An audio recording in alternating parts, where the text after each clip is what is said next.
It with a hole. I'm telling you, having a baby in your shop and trying to do videos at the same time is a little difficult. Especially when she makes all the noise that she does. Houses the length of my table saw. And you're pulling stickers off there. Let me see that. Yeah, I need that on there. Don't pull that off. Well, now you just boogered it up. Don't touch it. Don't touch it. But it will share the same fence as long as I have a jig made. I'm probably going to have to do this later. This is really ridiculous.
Okay, well, it's been about 6 hours since ever I spoke with you guys last, and I just wanted to show you guys one last thing that I am very happy is finished.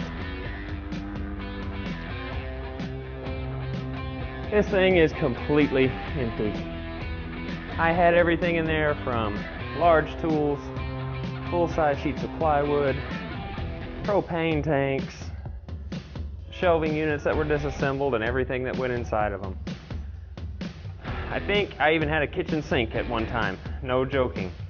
I sold it on Craigslist. But anyway, it is all out, ready for pickup Monday morning, which is about 2 days away. This is Saturday night. Now, I'd like to say my daughter did a lot of the heavy lifting, but unfortunately she didn't. However, she did provide hours of great entertainment.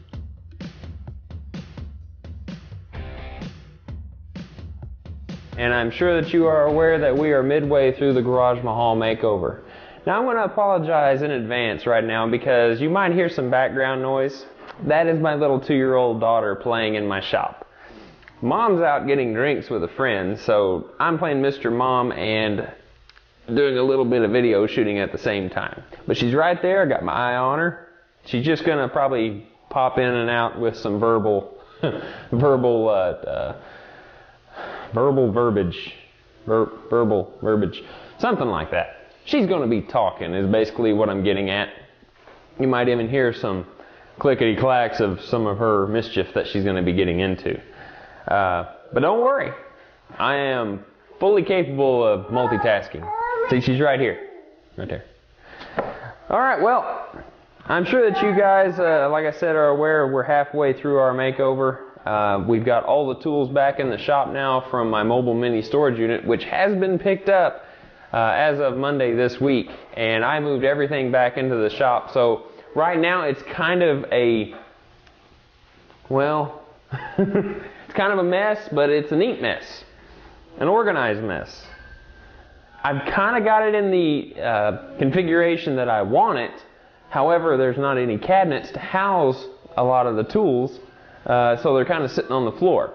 I also have cabinetry on the back wall there that I need to make because I have shelving units holding a lot of the garbage and it's got a lot of wasted space in it. So we're going to make that better too. But before we can do any of that, we've got to get the tools back in working order. In order for me to pack it up in the mobile mini unit, I had to take my table saw apart by taking the wings off the sides. And anytime you do that, you're going to mess things up. If you spend a lot of time making sure that your table saw was in proper alignment and working order, you take the wings off, you've just screwed all that up. So we've got to get it back together again.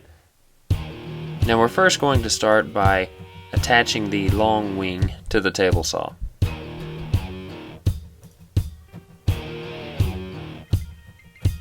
Just drop it down to where you can get the holes lined up underneath the table saw.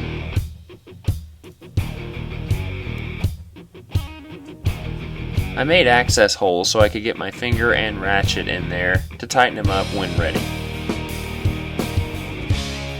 Now take a level and put it on your table saw, and then at the other end of your wing.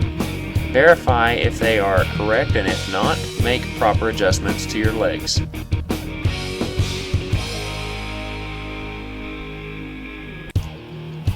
Now check for any low or high spots from the wing to the table saw. Make adjustments as necessary until you have it just right. Now, don't forget, you still have one other way to measure, from side to side. Check your table saw, and then again check your wing. And if they match, you're golden. Now the small wing attaches just the same way as the big one. Using a couple of clamps and a nice straight edge, cinch it up to where it's nice and level with the saw. And using some cardboard spacers up underneath, we'll get it nice and snug. Now we're going to attach the rail system, and it's fairly cut and dry. Using a clamp, it will allow you to keep it in place while you access the bolts in the table saw and get those fairly snug. Now after making sure the rail is nice and flush with the top of the saw, you can mount it. And then the front also mounts the same way as the rear. And then the guide rail for the fence attaches with small bolts up underneath. Time to clean up!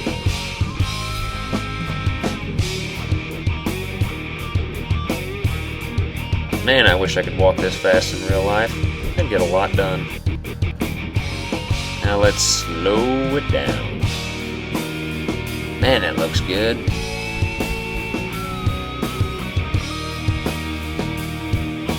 Now, the router plate assembly goes in fairly easily. Just drop your cord in first into the cavity, then slowly lower your router assembly down.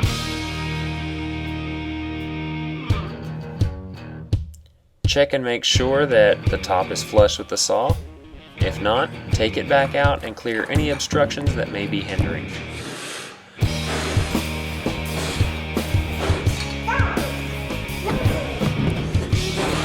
Once that is complete, you should be nice and flush with the top of your saw.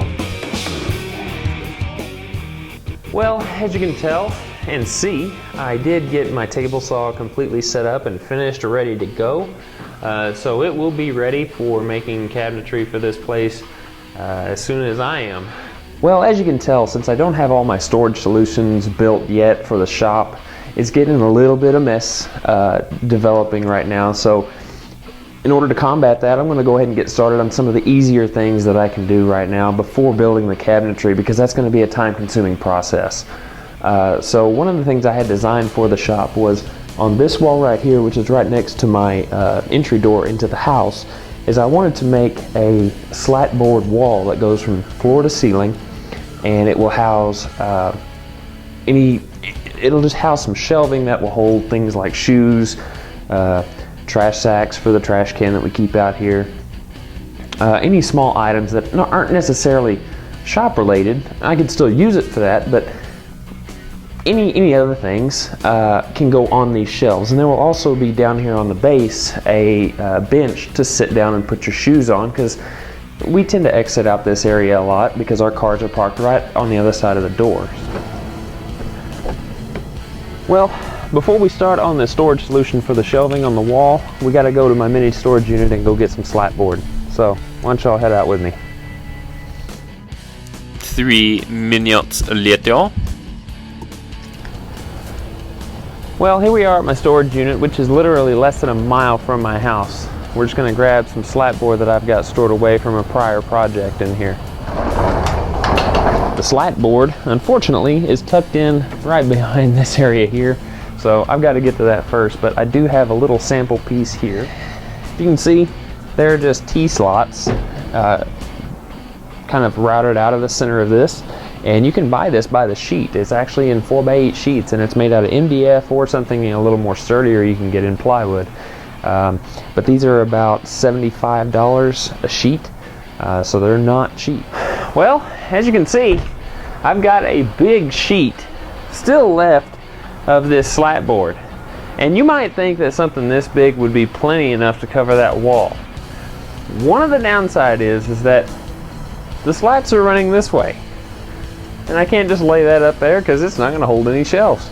So I've got to turn the sucker sideways and cut it in half.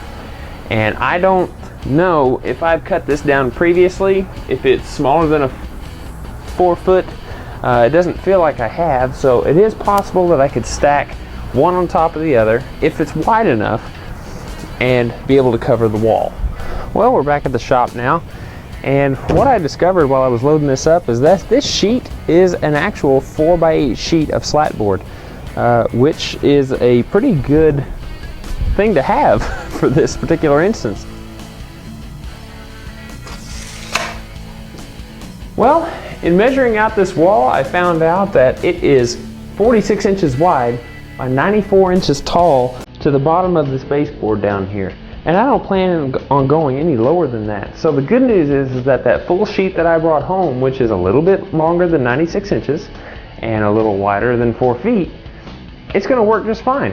I'll have some excess left over, so whenever I cut it in half widthways, just put one here, stack the other one on top, cut holes for the outlets, and it'll cover this entire section up to the ceiling. So I'm very happy with that. I may even decide using the remnants that I have is maybe put a sheet right over the door here with one shelf there, so I can store some stuff up there if I wanted to. I'm pretty satisfied. Let's just get started making it. What I've done here is I've taken a few stickers just from scrap board that I had around the house, and stickers are no more than just pieces of wood that you lay out on the concrete to kind of lift the board up off the surface of the concrete, and typically they use that in wood storage, but we got different cases this time. So I've got a sticker down on this end and on this end, and then I've got two right here. So my cut's going to go right in between these two stickers, and whenever the cut is finished, it won't have to fall and it won't pinch the blade. So that problem is solved. Now, in order to get a nice, straight, accurate cut, that's where jigs come in. What this is kind of my version of a track saw. It's just a little simple jig that you take a piece of plywood, just 1/4 inch, and then you glue a guide rail fence right in the center, and then you take your saw and then just make a cut, and then after that you have a nice fence to go off of, a little reference guide to go off of that your saw will follow, and you just keep the saw up against this fence.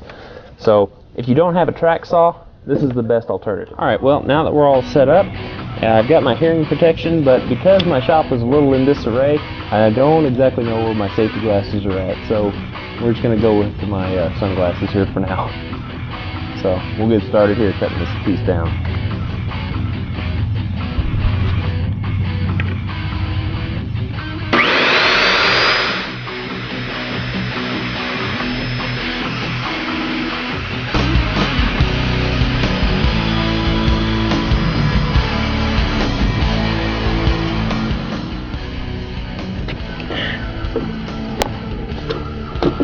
So as you guys can see, using a little fence or guide fence like this with your circular saw makes cutting slat board very easy and simple to do. So highly recommend making one of these jigs.